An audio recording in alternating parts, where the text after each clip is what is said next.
Hello again. So you've got your NMC decision letter. That's really exciting. Well done, and you've been determined. You've gone through all the phases and now you are here. So I quickly just want to give you the guidelines of what happens next from this process stage where you've got your decision letter until you arrive in the UK.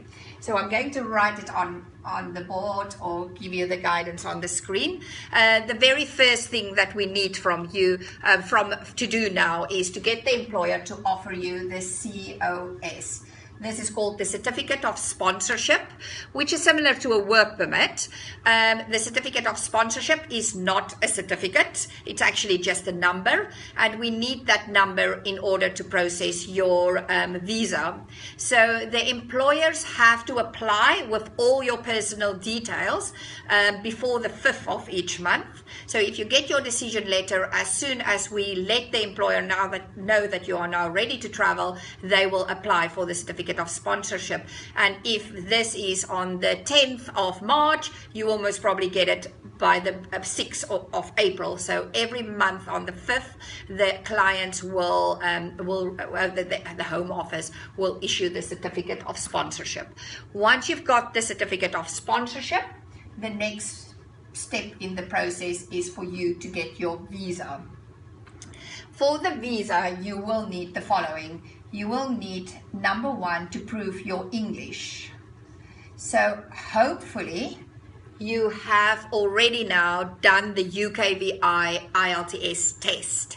If you haven't done the UKVI IELTS test and you've just done the general academic IELTS test, unfortunately you will have to take this test again. The test costs around £200. We can offer you support if you have any difficulty raising that money, but that's the very first step that you will need after you get your decision letter. The second step, I think, that you will need is you will need a TB certificate, and my team will send you the list of the TB approved centers in your country. So you can't do this at any health center. The UK government will only accept TB tests from certain healthcare centers, and we will provide you with the list. So you need those two things before you can go for your visa. Once we know we've got that in place, we will make sure that we get you an appointment. We will make sure that we get the funding from the hospital or care home. The funding for the visa process is about £1,200, so you don't even want to convert that. It is scary, and it works two ways. You have to pay £200 NHS surcharge for every year. Now the NHS is the National Health Service, and the government in the UK requires that overseas people contribute to the National Health before they arrive. So that usually for a 3-year visa will cost around £600, and then the visa itself will cost around £600. So the whole process about £1,200, but we get the employer to fund that for you, so you don't have to worry about that. Our team will raise the funding from the client, from the employer, and we'll make sure that that gets paid for you when we book your visa.